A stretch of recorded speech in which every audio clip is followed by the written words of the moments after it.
Hello everyone. Today we will discuss MCQs on relativity part 4. Part 3 तक हमने last video में discuss किया था. हम 80 क्वेश्चन डिस्कस कर चुके हैं.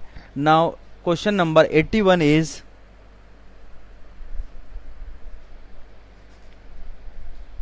Second postulate of relativity is. तो रिलेटिविटी का सेकंड पोस्टुलेट क्या कहता है? रिलेटिविटी का सेकंड पोस्टुलेट हमें पता है कि speed of light c having a constant value 3 into 10 to the power 8 meter per second remains same in all inertial frame or reference. तो option B is the right option. Clear है भाई? Next question है हमारा, light year is the unit of. भाई light year जैसे नाम से ही हमें लग रहा है कि ये टाइम की यूनिट है, but it is not the unit of time. Light year is the unit of distance. ठीक है, इसकी डेफिनेशन क्या कहती है?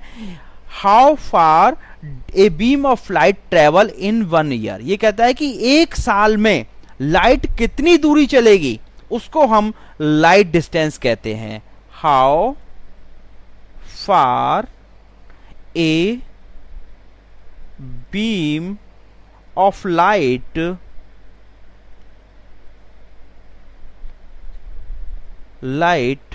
travel in 1 year is known as light year. या फिर कह सकते हैं a light year is the distance traveled by a beam of light in a single earth year. या फिर हम क्या कह सकते हैं, और हम इसको इस तरह से भी डिफाइन कर सकते हैं, a light year is the distance travel by a beam of light in a single earth year.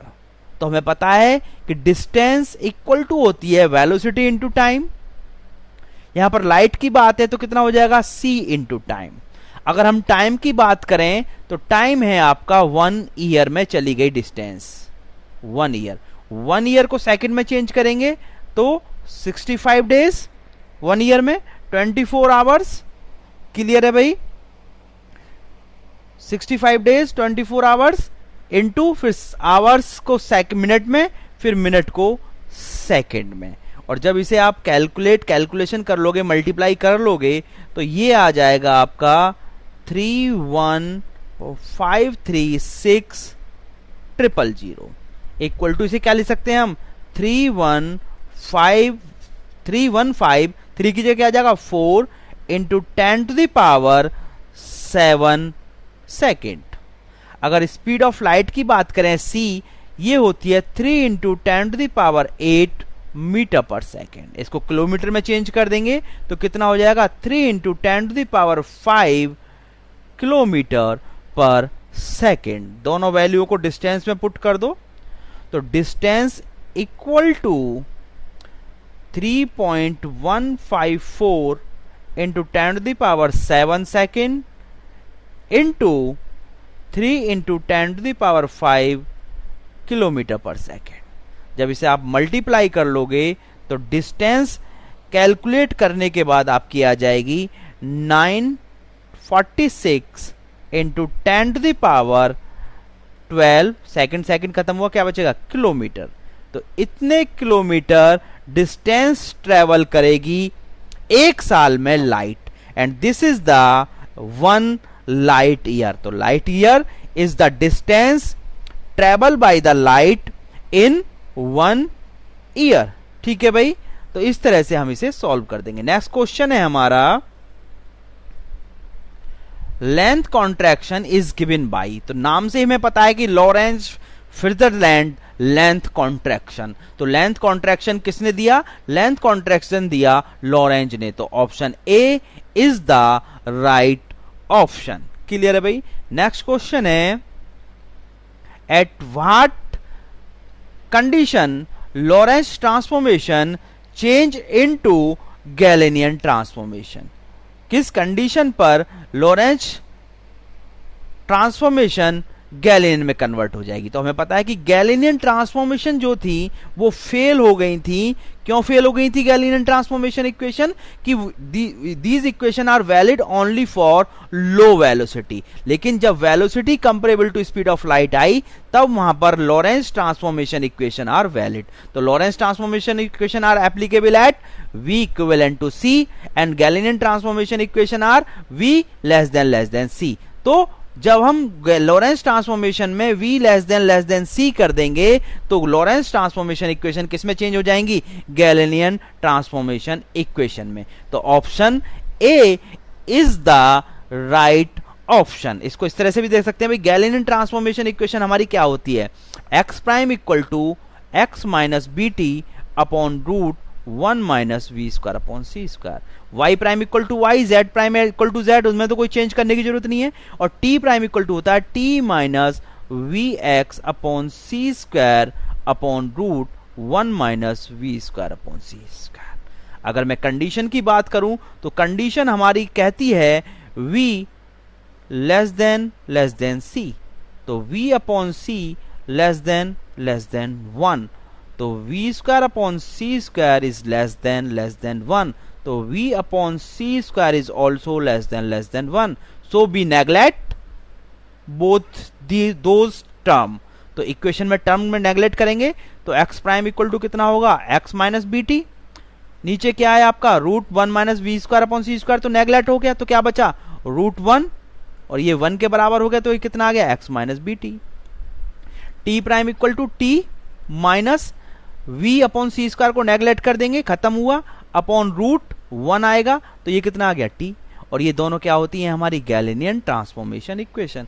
तो हमने क्या किया? लॉरेंस ट्रांसफॉर्मेशन इक्वेशन को हमने गैलेनियन ट्रांसफॉर्मेशन इक्वेशन में क्या कर दिया? कन्वर्ट कर दिया। क्लियर है भाई? अगर हम नेक्स्ट क्वेश्चन की बात करें, नेक्स्ट क्वेश्चन है हमारा Michelson Morley experiment based upon the phenomena of. तो हमें पता है कि हमारा एक सोर्स होता है, सोर्स पर यहाँ पर एक प्लेट इंक्लाइंड होती है, सेमी सिल्वर्ड प्लेट, 45 पर एक लाइट रिफ्लेक्टेड होकर हमारी मिरर M1 की तरफ जाती है, और एक लाइट रिफ्लेक्टेड होकर हमारी मिरर M2 की तरफ जाती है। दोनों सेम डिस्टेंस पर होते हैं, लाइट जाती है, टकराती है, वापस आती है, इधर से जाती है, वापस आती है, टकराती है, दोनों सेम टाइम पर यहाँ पर पहुंचती हैं, और यहाँ पर इंटरफेरेंस पैटर्न दोनों क्योंकि सेम सोर्स हैं, कोहेरेंट हैं, तो दोनों की दोनों क्या करेंगी? सुपर इम्पोज करेंगी, और सुपर इम्पोज के कारण क्या होगा? यहाँ पर सुपरपोजिशन के कारण इंटरफेरेंस, क्योंकि the modification in the intensity due to superposition is called interference, और इस इंटरफेरेंस के कारण यहाँ पर क्या बनेंगे? फ्रिंजेस बनेंगी। तो Michelson Morley experiment is based upon the phenomena of interference. तो option A is the right option. Next question की बात करें, question number 86, Newton's law are obeyed in. तो हम पहले भी बात कर चुके हैं कि इनर्शियल फ्रेम की डेफिनेशन ही कहती है कि ए फ्रेम और reference which is moving with constant velocity without acceleration and in which Newton's law holds true. तो ओबे किस में होती है? इनर्शियल फ्रेम में। तो option A is the right option. Clear है भाई? क्वेश्चन नंबर 87, क्वेश्चन नंबर 87 कहता है the idea of fundamental coordinate is given by. Idea of fundamental coordinate Einstein ने दिया था। तो option B is the right option. ध्यान रखना भाई, फंडामेंटल कोऑर्डिनेट का आइडिया, सबसे पहले आइडिया की बात कर रहा है, ये नहीं कह रहा कि कोऑर्डिनेट किसने दिए, दिस कह रहा है कि idea of fundamental coordinate is given by Einstein. Clear है भाई? क्वेश्चन नंबर 88, क्वेश्चन नंबर 8 है a ball drop from a moving frame then the path of the ball with respect to earth. भाई देखो भाई, ये एक मूविंग फ्रेम है, मैंने मान ली एक ट्रेन है जो बी वेलोसिटी से चल रही है, और रेस्ट वाले के रेस्पेक्ट में निकालना, रेस्ट पर ये ऑब्जर्वर खड़ा हुआ है। अब ये बॉल यहां पर है, इसमें जो ऑब्जर्वर है उसने इस बॉल को ऊपर की तरफ फेंका, इस तरह से फेंका, ये ओ प्राइम ऑब्जर्वर है। अब चूंकि ये ऑब्जर्वर इसके साथ रेस्ट में है, तो इसे जैसे ही जाती है ऐसे ही जाती हुई दिखाई देती है। जैसे मान लो ये रोड है, ये एक रोड है, इस रोड के एक तरफ एक कार है, इधर इधर एक दूसरी कार है। इस कार से एक पर्सन से बोला गया भाई तुम्हें जाना है, इस कार को छू के आना है। तो ये पर्सन अगर ऐसे जाता, देखो अगर यहां से जाता, क्योंकि दोनों कार के सेम वेलोसिटी v से मूव कर रही हैं, तो जिस टाइम मान लो t टाइम यहां पर पहुंचने में लगा, उस टाइम पर इस कार की पोजीशन ये हो जाएगी, तो कार तो आगे निकल गई। तो इसको कैसे जाना पड़ेगा, ऐसे। लेकिन ये कार भी इस तरह से यहां पर आ गई। इस आदमी को उस कार को पकड़ने के लिए कौन सा पाथ फॉलो करना पड़ेगा, ये वाला पाथ फॉलो करना पड़ेगा, कुछ इस तरह का।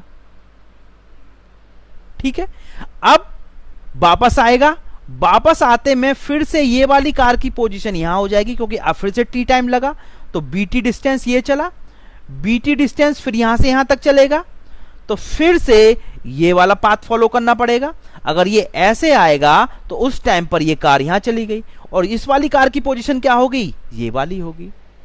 तो यहां पर दो डिफरेंस हैं कि यहां पर रोड पर खड़े होकर जो देख रहा है, जो यहां पर रोड पर रेस्ट में खड़े होकर देख रहा है, उसे तो ये दिखाई दे रहा है कि ये जो पैसेंजर पर्सन गया था वो इस तरह से गया और इस तरह से वापस आया। लेकिन जो कार के अंदर है, इस कार के अंदर और इस कार के अंदर है, उन्हें क्या ऑब्जर्व हो रहा है, उन्हें ये ऑब्जर्व हो रहा है कि जैसे जैसे ये इधर चल रहा है, जैसे जैसे ये इधर बढ़ रहा है, ये इधर बढ़ रही है, तो उन्हें तो ऐसे लग रहा है कि ये ऐसे गया और ऐसे ही वापस आ गया। यानी कि जो ओ प्राइम ऑब्जर्वर है उसे तो ये ऑब्जर्व हो रहा है कि ये ऐसे गया और ऐसे ही वापस आ गया, क्योंकि जब ये बॉल इस ट्रेन में है और ये बी वेलोसिटी चल रही है, तो ये ऑब्जर्व भी चल रहा है, जो जितनी डिस्टेंस ये चलती है उतनी डिस्टेंस ये चलती है। लेकिन जो रेस्ट में खड़े होकर देख रहा है, जो यहां से खड़े होकर ऑब्जर्व कर रहा है, उसे क्या दिखाई देगा, उसे इस तरह का पाथ दिखाई देगा कि वो ऐसे अगर सीधा जाएगा और वापस आएगा। अगर यहां पर कोई पर्सन खड़ा है, वो इस बॉल को उछालता है और ये सीधी गई, वापस आएगी, तो ट्रेन बी वेलोसिटी से चल रही है, तो ये तो आगे पहुंच जाएगा, बॉल पीछे नीचे गिर जाएगी। क्लियर है। लेकिन इसे क्या दिखाई देता है कि ये आगे चल रहा है, इस तरह का पाथ फॉलो कर रहा है। ठीक है, तो रेस्ट में से देखने पर हमें कौन सा पाथ दिखाई दे रहा है, उसे पैराबोलिक। और जो ओ प्राइम ऑब्जर्वर है उसे क्या दिखाई दे रहा है, उसे तो यही दिखाई दे रहा है कि ऐसे गया। जो कार में से देख रहे हैं उन्हें क्या दिखाई दे रहा है, ऐसे गया ऐसे वापस आ गया। यानी कि उनसे कौन सा पाथ दिखाई दे रहा है, उन्हें दिखाई दे रहा है लीनियर पाथ। तो जो रेस्ट में है उस बॉल के, उन्हें लीनियर, और जो रेस्ट में से देख रहा है, मोशन में है जिसके लिए, उसके लिए पैराबोलिक। तो option B is the right option. Next question है आपका,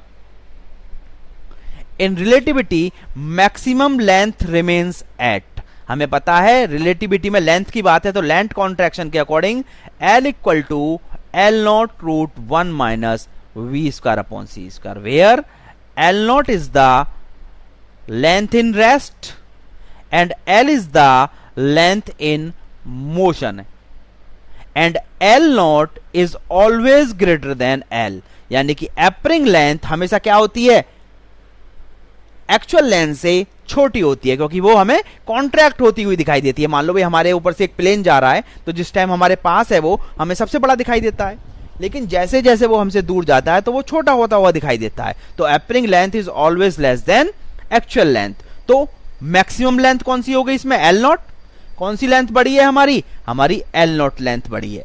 तो L0 लेंथ किस में होगी, हमेशा हमारे रेस्पेक्ट में, रेस्ट में। अगर कोई रॉड हमारे रेस्पेक्ट में रेस्ट में है तो उसकी लेंथ हमें कैसी दिखाई देगी, मैक्सिमम। और हमारे रेस्पेक्ट में मोशन में है तो हमें वो डिक्रीज होती हुई दिखाई देगी। तो option A is the right option. ठीक है भाई, नेक्स्ट क्वेश्चन है हमारा question number 90। A ball drop from the moving frame, then the path of the ball observed by the observer in the moving frame। अभी हमने 88 question में discuss किया था। उसमें क्या था, उसमें बॉल थी, ये ट्रेन थी, ट्रेन में बॉल थी, उसने इस ऑब्जर्वर के रेस्पेक्ट में पूछा था। तो उस रेस्ट वाले ऑब्जर्वर के रेस्पेक्ट में जब मोशन में बॉल है तो पाथ हमने डिस्कस किया था, पैराबोलिक आया था। लेकिन जो ऑब्जर्वर इस ट्रेन में ही बैठा हुआ है, अब कह रहा है कि moving frame, then the ball observe by the observer in moving frame. अब ऑब्जर्वर जो मूविंग फ्रेम में, उसे कैसे दिखाई देगा, उसे तो ये दिखाई दे रहा है कि बॉल ऐसे गई वापस आ गई। तो पाथ कैसा दिखाई दे रहा है, लीनियर। तो option C is the right option. ठीक है भाई। क्वेश्चन नंबर 91, क्वेश्चन नंबर 91 कहता है earth revolves around the sun with velocity. तो हमें पता है अकॉर्डिंग टू माइकलसन मोर ने भी जो वैल्यू ली थी कि अर्थ की वेलोसिटी जो सन के अराउंड जिससे मोशन करती है वो कितनी होती है, 3 इंटू 10⁴ मीटर पर सेकेंड। इसके according option A is the right option. तो कभी भी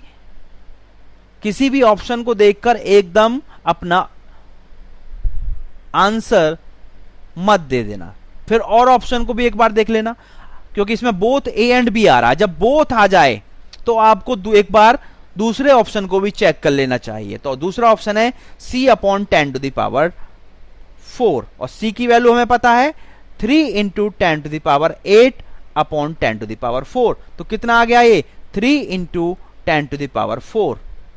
तो option B is also the right option. तो option C is the correct option. Velocity of light is 3 into 10⁸ metre पर सेकेंड या c/10⁴ मीटर पर सेकेंड। ठीक है, इसको वो ऐसे भी दे सकता था c/3 experiment fringe displacement is. हमें पता है माइकलसन मोरले एक्सपेरिमेंट में फ्रिंज शिफ्ट जो होती है वो होती है 2l v² लैम्डा।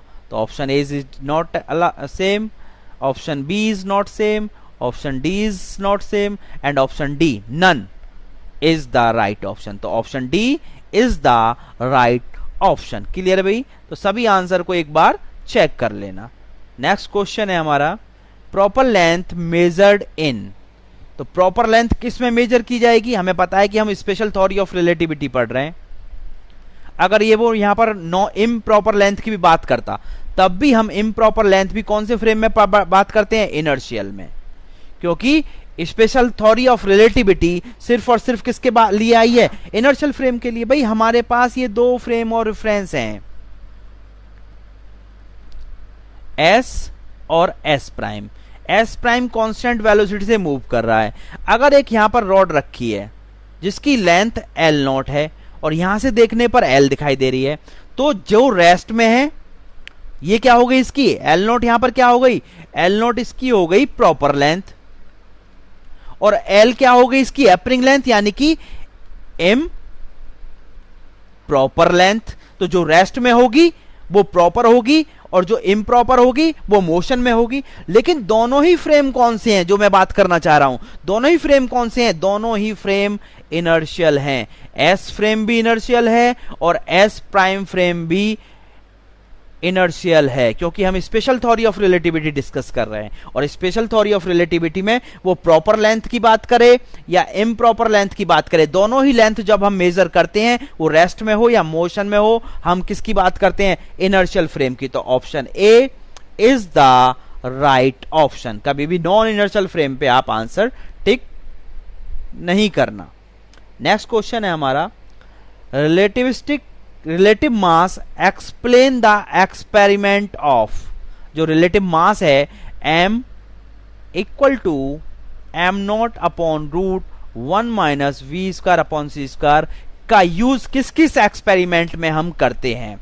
तो electron diffraction, yes, electron diffraction में हम वेरिएशन ऑफ मास का यूज करते हैं। Oscillating particle, yes, oscillating particle में भी हम वेरिएशन ऑफ मास का यूज करते हैं। तो इसका मतलब option A and option B are the right option. तो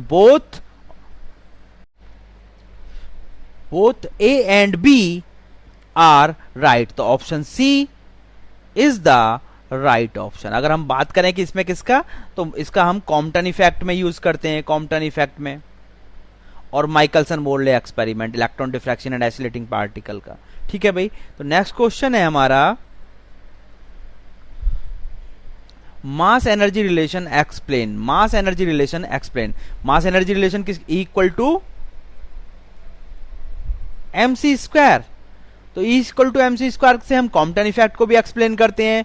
nuclear condition, nuclear fission and fusion are the जो हम इसका mass to energy, energy to mass कंजर में इसका एग्जांपल देते हैं। ठीक है भाई। फाइन स्ट्रक्चर, फाइन स्ट्रक्चर में भी हम इसका यूज करते हैं। फाइन स्ट्रक्चर क्या होता है? Splitting of spectral line. Atomic physics में हम स्पेक्ट्रल लाइटों की स्प्लिटिंग को डिफाइन करने के लिए। तो option D all of the above is the right option. तो option D is the right option. ठीक है भाई, नेक्स्ट क्वेश्चन देखते हैं।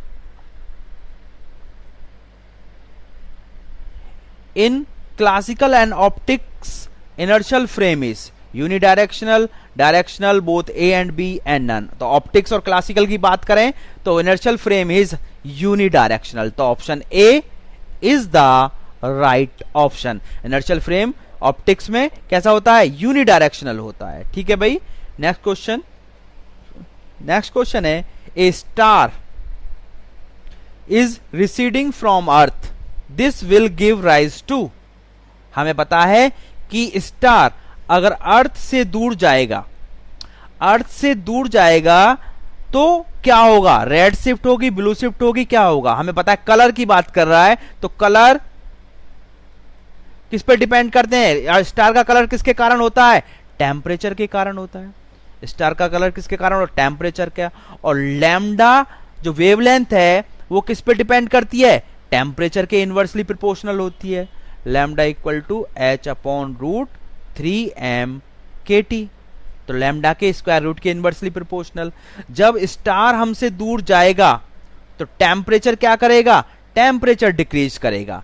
टेम्परेचर डिक्रीज करेगा तो लैम्डा क्या करेगी? इंक्रीज करेगी। और लैम्डा इंक्रीज करेगी तो वेवलेंथ हमें वेवलेंथ क्या दिखाई देगी? ज्यादा दिखाई देगी। तो कौन सा शिफ्ट मिलेगी? किसकी वेवलेंथ ज्यादा होती है? रेड की। तो कौन सी शिफ्ट मिलेगी? Red shift. A option is the right option. अगर पास आ रहा होगा, अगर स्टार अर्थ के पास आएगा तो टेम्परेचर इंक्रीज करेगा। टेम्परेचर इंक्रीज करेगा तो वेवलेंथ डिक्रीज करेगी। और वेवलेंथ डिक्रीज करेगी तो कौन सी शिफ्ट मिलेगी? ब्लू शिफ्ट मिलेगी। ठीक है, क्योंकि रेड ब्लू की वेवलेंथ कम होती है। क्लियर है भाई? Next question, mass of a moving particle is. अब हमें दिख रहा है क्वेश्चन ऑप्शन से कि एनर्जी की टर्म में बात कर रहा है, तो हमें पता है आइंस्टीन मास एनर्जी से E इक्वल टू mc²। तो m इक्वल टू कितना हो जाएगा? E upon c²। तो right option is option C. Option C is the right option. वो ये भी दे सकता था E c या E c की पावर -1, E c² या E c की पावर -2। उस केस में E c की power -2 is the right option. Clear है भाई मास के लिए? नेक्स्ट क्वेश्चन है हमारा, coordinate system XYZT define. XYZT क्या डिफाइन करता है? हम पहले भी डिस्कस कर चुके हैं। वर्ड स्पेस को भी डिफाइन करता है, मिंकोविस्की स्पेस को डिफाइन करता है। तो both A and B. Option C is the right option. Next question की बात करते हैं। नेक्स्ट क्वेश्चन है हमारा 100, in world space time component remains. World space में बात करें, जो मिंकोविस्की ने दिया था, हमने बात की थी x1² plus x2² plus x3² plus x4²। तो इसमें पूछ रहा है कि टाइम कंपोनेंट कौन सा होता है। तो हमें पता है कि x1 replace to x, x2 replace to y, x3 replace to z and x4 replace to ICT। तो time component is imaginary. Iota आ रहा है तो कौन सा कंपोनेंट होगा? इमेजनरी। तो option B is the right का ऑप्शन। अगर वो मोमेंटम को पूछ ले, मोमेंटम का फोर्थ कंपोनेंट पूछ ले, तो मोमेंटम का फोर्थ कंपोनेंट कितना हो जाएगा? IP या IMB। IP छोड़ो, IMB। तो ये भी क्या होगा? इमेजनरी होगा। तो मोमेंटम का फोर्थ कंपोनेंट भी क्या होगा? हमारा इमेजनरी होगा। तो वर्ड स्पेस टाइम में fourth time component is imaginary. Clear है भाई? तो रिमेन्स इमेजनरी। ठीक है भाई? तो ऑलरेडी वीडियो हमारी 30 मिनट प्लस की बन चुकी है, तो इससे आगे क्वेश्चन हम नेक्स्ट पार्ट में करेंगे। अगर आपको कोई डाउट हो तो कमेंट जरूर करें। Thank you.